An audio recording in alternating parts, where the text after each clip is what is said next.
Hoje eu vou te ensinar a fazer um pão muito gostoso e muito fofinho de nata.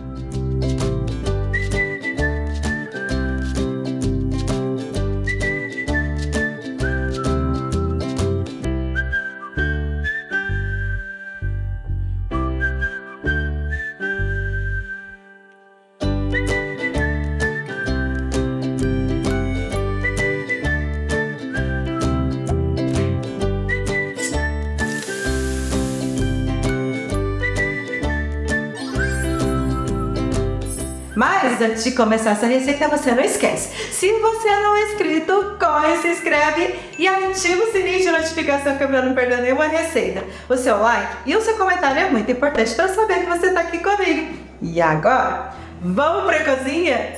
Então vamos lá. Em uma tigela, coloca meia xícara de açúcar, uma colherinha e meia de fermento biológico seco, meia xícara de leite morno, mas cuidado com esse leite que não pode estar muito quente, senão prejudica o fermento e o seu pão não cresce.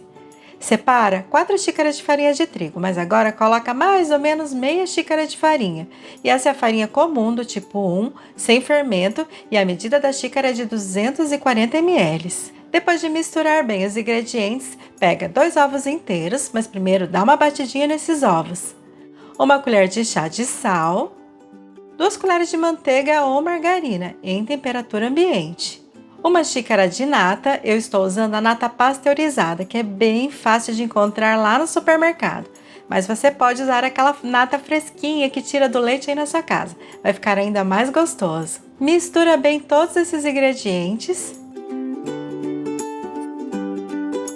Feito isso, pega mais uma xícara de farinha de trigo.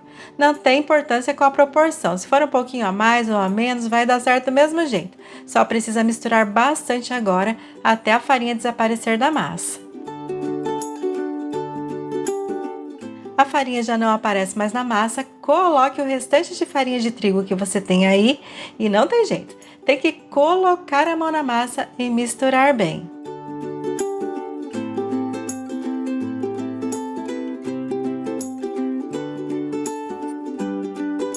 Quando a massa estiver firme assim e não tiver mais nada de farinha aparecendo, é hora de colocar essa massa na mesa. Então polvilhe um pouquinho de farinha na mesa e sove essa massa por pelo menos 2 a 3 minutos. Aqui eu trabalhei com a minha massa por mais ou menos 3 minutos e olha só como ela ficou, uma massa bem macia, mas você vai perceber que é uma massa bem oleosa também. É assim mesmo, tá certinho. Se você achar que ficou muito mais mole do que a minha massa, você pode adicionar um pouquinho mais de farinha na sua receita, mas cuidado para não deixar a massa muito pesada. E agora, essa massa precisa descansar por pelo menos 40 a 50 minutos. E não esquece de tampar a massa, assim a massa não resseca.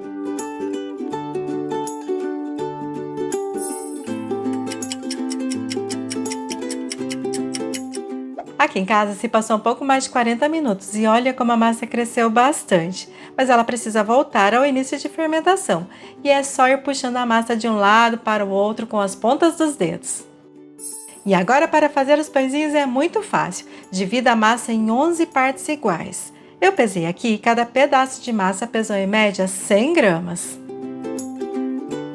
Agora, pegue uma porção de massa, coloque na mesa e abra com a ajuda de um rolo. Se a massa grudar demais, você pode polvilhar um pouquinho de farinha sobre a mesa. Mas como eu disse para vocês, é uma massa que é mais gordurosa, ela não costuma grudar demais. E a espessura da massa tanto faz, pode ser mais fininha, mais grossa. Eu gosto de deixar ela bem fininha agora. Arruma bem direitinho e depois dobre ao meio e ao meio mais uma vez. E é só enrolar formando um caracol. Se você quiser, você pode colocar um recheio aí no meio dessa massa. Um doce de leite, goiabada, doce de avelã, fica uma delícia também. Depois de fazer todos os pãezinhos, pegue uma forma untada com manteiga e farinha de trigo. A forma tem 26 cm de largura e 8 cm de altura. E eu gosto de colocar os pãezinhos bem arrumadinhos na forma. Então eu vou colocar a massa em pé e o finalzinho da massa para o centro da forma. E todos os pãezinhos vão ficar na mesma posição.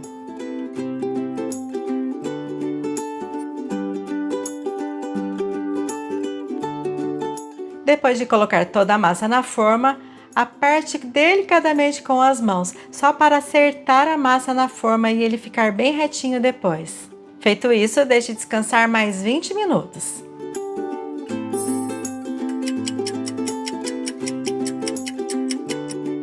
Depois de 20 minutos, olha só como a massa cresceu bastante e que pão bonito que ficou. Mas para dar brilho a essa massa e deixar ainda mais bonito, eu peguei uma gema com 2 colheres de leite gelado. E é só misturar bem a gema com o leite e passar delicadamente sobre a massa do pão. Cuidado para não apertar demais o pincel, senão a massa afunda. E essa gema com o leite é opcional. Se você não quiser passar, não precisa. Prontinho! Agora é só levar ao forno pré-aquecido a 180 graus.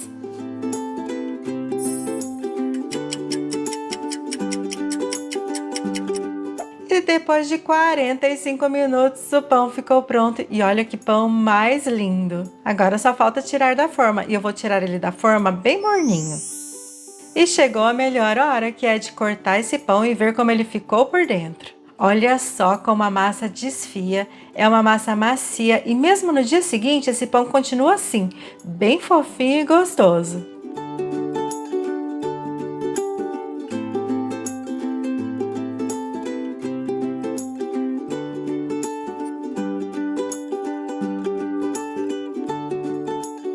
Vocês viram aí que pão mais gostoso? Quer dizer, gostoso vocês vão saber só se vocês fizerem aí. E eu fico doidinha pra saber quando vocês fazem. Então se você fizer essa receita, não esquece de vir me contar o que você achou, hein? Quero saber muito se você gostou. Se quiser me mandar foto, é no Instagram, @gordicesdateca. Eu vou adorar ver o seu pão. E ó, eu fiz esse pão assim, né? Redondinho, em formato de uma rosca. Mas você pode fazer um pão enroladinho também. Mini pãezinhos, vai dar certo do mesmo jeito. Eu usei a nata pasteurizada. A nata pasteurizada é aquela que a gente compra no supermercado. Porque infelizmente os leites hoje em dia estão bem safados, né, minha gente? Tá difícil de tirar uma nata daquele leite de caixinha e já não sai mesmo. Os de pacotinho, às vezes fervendo, a gente consegue pegar uma nata boa ali. Mas é aquela nata boa mesmo, daquele leitinho lá do sítio, tá difícil de encontrar aqui na cidade. Então eu compro a nata pasteurizada, dá super certo. Você pode trocar a nata pelo creme de leite, vai dar certo também. Só precisa cuidar um pouquinho, porque o creme de leite às vezes pode dar alguma alteração na quantidade de farinha de trigo. Porque também tem os cremes de leite que estão safados, que estão bem sem vergonha, estão vindo bem líquido e pode dar essa diferença, tá bom? Então tem que cuidar com a farinha de trigo. Mas a única dica que eu deixo realmente pra vocês é não deixar a massa muito dura, deixa a massa mais mole, que o pão vai ficar mais leve, mais fofinho. Você não vai ter tanta dificuldade na hora de ficar trabalhando com a massa e vai dar tudo certo. Tenho certeza que você vai gostar dessa receita. O meu pãozinho tá aqui, né? Ó, gente, olha aqui. Fala pra mim se não vale a pena ir pra cozinha fazer um pão desse, ó. Além de bonito, porque ficou um pão parecendo de padaria, né? Vamos combinar. É um pão muito gostoso, com cafezinho, ó. Ó, olha só, amaciei, gente, dessa massa. Com um cafezinho de verdade, gente do céu, adoro. E eu acho que vocês vão gostar também, tá? Então se gostar, não esquece de vir me contar. Se você gostou desse vídeo, não esquece de compartilhar com todo mundo, para todo mundo vir pra cozinha com a gente também. Seu like, seu comentário é muito importante para eu saber que vocês estão aqui comigo. Sempre digo isso, mas é verdade. Às vezes eu não consigo responder todo mundo, mas eu tô sempre de olho aqui, hein? Tô sempre vendo quem tá sempre aqui comigo e agradeço de coração. Muito obrigada por quem ficou comigo até aqui. Espero vocês no próximo vídeo. Beijo no coração. Fiquem com Deus e até mais. E eu, né, antes de terminar o vídeo, eu tenho que comer pelo menos um pedacinho, ó.